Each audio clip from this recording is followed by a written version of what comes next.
ஷிவானி ஒரு சாதாரண பொண்ணு. அவ அவ நடுத்தர குடும்பத்தை சேர்ந்தவ.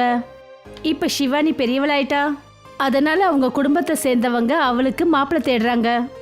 இன்னும் கொஞ்ச நாள்ல உனக்கு கல்யாணம் ஆயிடுச்சுன்னா நீ எங்களை விட்டு பிரிஞ்சு போயிடுவம்மா. இல்லம்மா, அப்படியே எனக்கு கல்யாணம் ஆனாலும் நான் உங்களை விட்டு பிரிஞ்சு போகவே மாட்டேம்மா. ஆமா, கல்யாணம் முடிஞ்சதுக்கு அப்புறம் நான் நிச்சயமா என் புகுந்த வீட்டுக்கு போய்தான் ஆகணும். அதுக்காக நான் உங்களை பார்க்க கூட வரமாட்டேன்னு அர்த்தம் கிடையாதும்மா. ரொம்ப சரியா சொன்னம்மா. கல்யாணத்துக்கு அப்புறமா பொண்ணுங்க அவங்க அப்பா அம்மாவை பார்க்காம இருக்கிறது ரொம்ப கஷ்டமான விஷயம். அவங்க ஒரு வீட்டில இருந்து இன்னொரு வீட்டுக்கு தானே போகிறாங்க.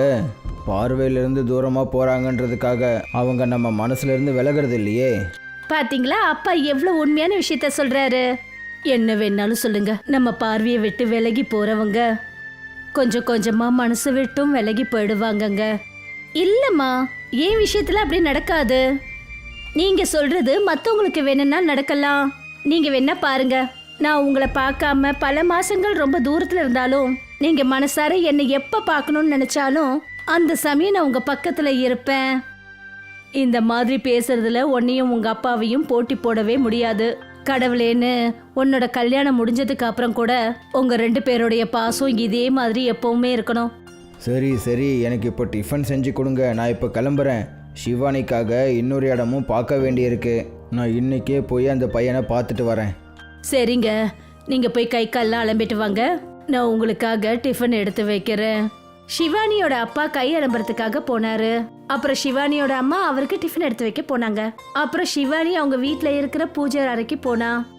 ஹே கண்ணனே, எனக்கு எந்த பையனோட கல்யாணம் நடந்தாலும் சரி, அந்த பையன் நல்ல பையனா இருக்கணும். அப்புறம் அவரு தன்னோட அப்பா அம்மா மட்டும் இல்லாம என்னோட அப்பா அம்மாவுக்கும் அவர் மரியாதை கொடுக்கணும். நான் எங்க அப்பா அம்மாவுக்கு உதவி செய்யறத அவர் தடுக்க கூடாது. கடவுளே, உங்களுக்கே தெரியும், என் கல்யாணத்துக்கு அப்புறமா என்னோட அப்பாவும் அம்மாவும் இங்க தனியா ஆயிடுவாங்க. இங்கே ஷிவானி கண்ணன் கிட்ட பிரார்த்தனை பண்ணிட்டு இருந்தா. இன்னொரு பக்கம் அவளுடைய அப்பா டிஃபன் சாப்பிட்டுட்டு மாப்பிள்ளைய பாக்குறதுக்காக கிளம்பி போனாரு. மாப்பிள்ளை வீட்டுக்கு போனதுக்கு அப்புறம் தான் ஷிவானியோட அப்பாவுக்கே விஷயம் தெரிஞ்சது. அவங்களோட நிலைமை என்னவோ அதே மாதிரிதான் மாப்பிள்ளை வீட்டு நிலைமையோன்னு தெரிஞ்சுக்கிட்டாரு. வாங்க, வணக்கம். என்னோட பேர் அதுல். வணக்கம்ப்பா. நீ எப்படி இருக்க? நான் நல்லா இருக்கேன். இங்கே பாருப்பா, நான் உன்கிட்ட விஷயத்த சொல்கிறதுக்கு முன்னாடி நேராக ஒரு விஷயத்த கேட்கணும்னு நினைக்கிறேன். நாங்கள் ரொம்ப ஏழைங்க. உனக்கு என் பொண்ணோட சேர்த்து வரதட்சணை ஏதாவது வேணும்னா நீ அதை முன்னாடியே சொல்லிடு. நீங்கள் ஏன் இப்படி பேசிகிட்டு இருக்கீங்க? நானும் உங்களை மாதிரி ஒரு சின்ன குடும்பத்தை சேர்ந்தவன் தான். வீட்டில் என்னோட அம்மா இருக்காங்க. அப்புறம் நான் வேலை செஞ்சுட்டு இருக்கிறதால அதனால தான் சிட்டியிலே சுற்றிக்கிட்டு இருக்கேன். அதனால நான் எப்படி ஒரு பொண்ணை பார்க்குறேன்னா அவங்க கல்யாணத்துக்கு அப்புறம் என்னோட அம்மாவை ஜாக்கிரதையாக பார்த்துக்கணும். இங்கே பாருப்பா, நான் இது வரைக்கும் என்னோட பொண்ணுக்கு ஒரு பெரிய கிஃப்ட்டு கூட கொடுத்தது கிடையாது. ஆனால் அவளுக்கு கலாச்சாரத்தை நிறைய சொல்லியிருக்கேன். நானும் இதை தான் நம்பிக்கிட்டு இருக்கேன். கிஃப்ட்ஸை நம்ம எப்போ வேணுனாலும் கொடுக்கலாம். ஆனால் கலாச்சாரத்தை கொடுக்கறதுக்குன்னு ஒரு வயசு இருக்குல்ல. ஆமாம், அதை சின்ன வயசுலேருந்தே சொல்லி கொடுக்கணும். நீங்கள் சரியாக சொன்னீங்க. நம்ம 2 பேரோட யோசனைகளும் நிறைய விஷயங்களில் ஒத்து போகுது. நீங்கள் 2 பேரும் ஒரு தடவை நேராக பார்த்து பிடிச்சிடுச்சுன்னா சரி, அப்போவே இந்த சம்மந்தம் கன்ஃபார்ம் ஆகிடுச்சுன்னு வச்சுக்குவோம். நீங்கள் சொல்கிறது சரிதான். நான் எப்போ வேணும்னாலும் உங்களோட பொண்ணை பார்க்கறதுக்காக வரலாம். எப்போ வேணும்னாலும் ஏன், இப்போவே வரலாமே. சரி, அப்போது இப்போவே பார்க்க முடியும்னா வாங்க, நான் இப்போவே உங்கள் கூடவே வரேன். ஷிவானியோட அப்பா அதுல கூட்டிக்கிட்டு தன்னோட வீட்டுக்கு வந்தாரு. அடே மகளே ஷிவானி, நீ எங்கம்மா இருக்க? வீட்டுக்கு யார் வந்திருக்காங்கன்னு பாரு. தன்னோட அப்பாவோட குரலை கேட்டுட்டு ஷிவானி அவர்கிட்ட வந்தா. ஷிவானி பார்க்கறதுக்கு ரொம்பவே அழகா இருந்தா. அதனால அதுல் அவளை பார்த்ததுமே அப்படியே பார்த்தபடியே இருந்துட்டான். அட, நீங்கள் 2 பேரும் ஒருத்தர் பார்த்துக்கிட்டே இருக்க போறீங்களா, இல்லை ஏதாச்சும் பேச போறீங்களா? அவங்க அப்பா சொன்னதை கேட்டதுமே ஷிவானிக்கு வெக்கம் வந்துடுச்சு.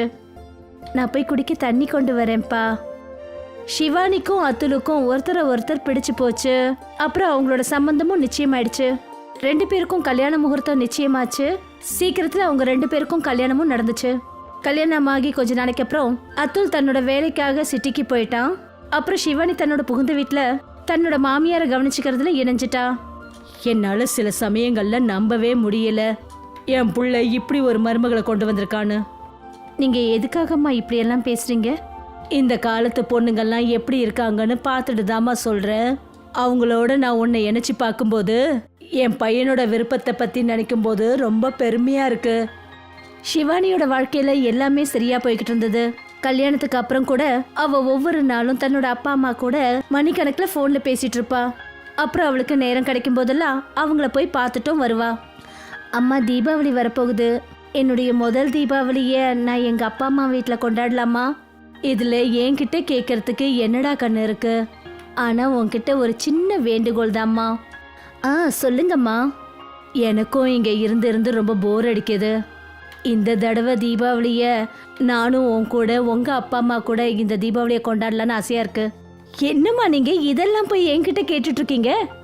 நானும் கூட வரேன்னு அதிகாரமா சொல்லுங்க. வாங்க, நாம 2 பேருமே போகலாம். சிவானி தன்னோட மாமியாரை கூட்டிக்கிட்டு தன்னோட அம்மா வீட்டுக்கு போனா. எல்லாரும் சேர்ந்து தீபாவளியை ரொம்ப சந்தோஷமா கொண்டாடினாங்க. சிவானியோட வீட்ல அப்படியே சந்தோஷம் நிறைஞ்சிருந்தது. அப்பதான் அவளுக்கு போன்ல ஒரு மோசமான செய்தி வந்தது. அதாவது தான் புருஷனுக்கு ஆக்சிடென்ட் ஆயிடுச்சுன்னு. இந்த செய்தியை கேட்டதும் சிவானி தேம்பி தேம்பி அழ ஆரம்பிச்சா. ஐயோ கடவுளே, திடீர்னு ஏன் இப்படி எல்லாம் நடக்குது? சந்தோஷத்துக்கு நடுவுல இந்த கெட்ட நேரம் சிவானியோட மனச சுக்கு நூறா உடைச்சிருச்சு. அவ இங்கிருந்து நேரா தன்னோட புகுந்த வீட்டுக்கு போனா. அங்க அதுலோட சில ஃப்ரெண்ட்ஸ் அவனை கூட்டிட்டு வந்திருந்தாங்க. சிவானி பார்த்த போது அதுல் வீல் சேர்ல உட்காந்துருந்தான். உங்களுக்கு என்னங்க ஆச்சு? இனிமே என்னால் எப்பவும் என்னோட காலில் நிற்கவே முடியாது சிவானி. இப்ப நான் உங்ககிட்ட என்ன சொல்றதுன்னு எனக்கு ஒன்றும் புரியலங்க. உங்களோட இந்த நிலைமையை என்னால் பார்க்கவே முடியல. இப்போ இதுதான் உண்மை. இன்னிலிருந்து நான் வெறும் ஒரு நொண்டியாக இந்த வீட்டில் இருக்க போகிறேன்.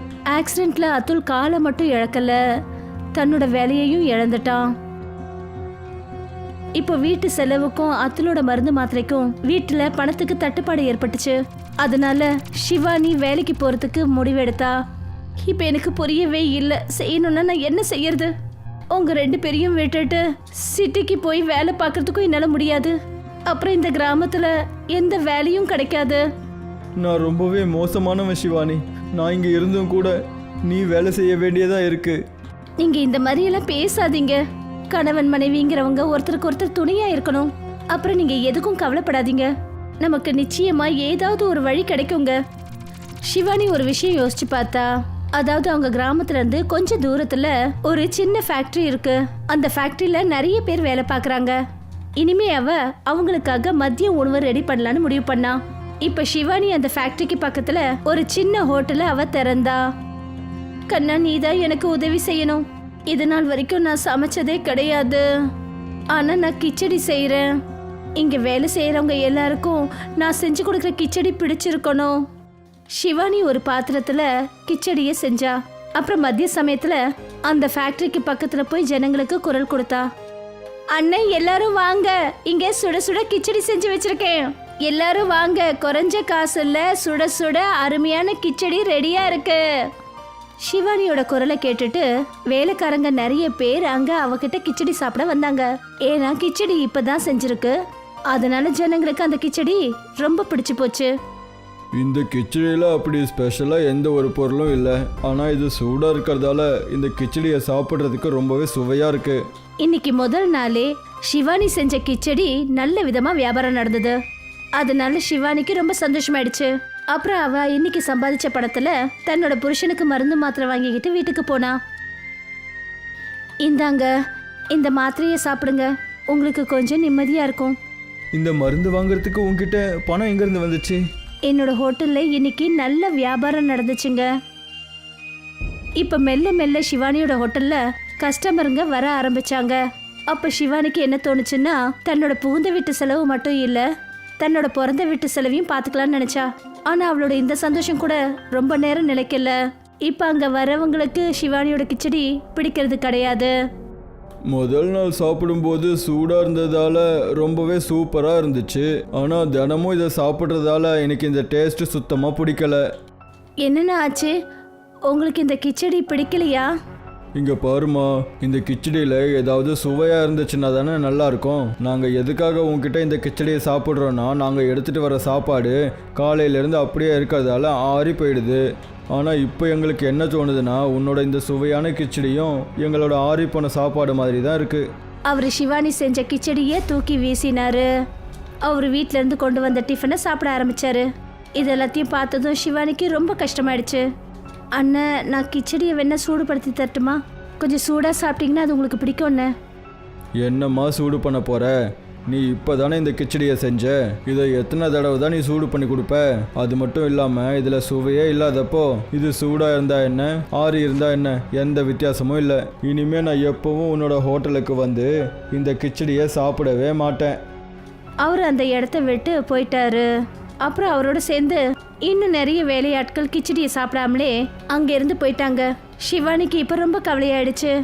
அவ தன்னோட ஹோட்டலை இப்படியே திறந்து வச்சுட்டு அங்கேருந்து தன்னோட வீட்டுக்கு போயிட்டா. ஷிவானி, என்னோட மாத்திரைகள்லாம் காலி ஆயிடுச்சு. நீ எனக்காக புது மாத்திரைகள் வாங்கிட்டு வரலையா? இப்படி சொன்னதை கேட்டதும் ஷிவானியோட கண்ணு கலங்க ஆரம்பிச்சது. ஏன்னா அவ கையில் ஒரு பைசா கூட கிடையாது. பாவம், அவ மாத்திரை எப்படி வாங்கிட்டு வருவா?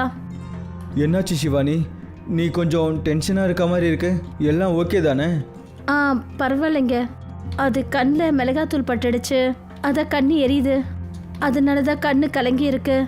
நான் போய் மருந்து வாங்கிட்டு வந்துடுறேன். ஷிவானி வீட்டை விட்டு கிளம்பி வந்துட்டா. ஆனால் காசு இல்லாமல் மாத்திரை எப்படி? அவ்வளவு ஏன் ஹாஸ்பிட்டலுக்கு கூட அவளால் கூட்டிகிட்டு போக முடியாது. இந்த விஷயம் அவளுக்கு நல்லா தெரியும். இந்த மாதிரி சங்கடமான நேரத்தில் அந்த கண்ணனை தான் அவன் நினச்சிக்கிட்டா. ஐயா கண்ணா, நீ தான்ப்பா எனக்கு உதவி பண்ணணும். இப்போ நான் பெரிய சங்கடத்தில் இருக்கேன். வீட்டில் என் புருஷன் வீல் சேரில் இருக்காரு. அப்புறம் பிறந்த வீட்டில் அப்பா அம்மாவோட உடல்நிலை கூட சரியில்லாமல் இருக்கு. நான் என்ன பண்ணுவேன்? எனக்கு ஏதாவது ஒரு வழி காட்டுங்க. ஷிவானி கண்ணனை நினச்சி பிரார்த்தனை பண்ணிட்டு இருந்தா. அப்பதான் ஒரு மாடு கத்துற சத்தம் அவ காதுல விழுந்தது.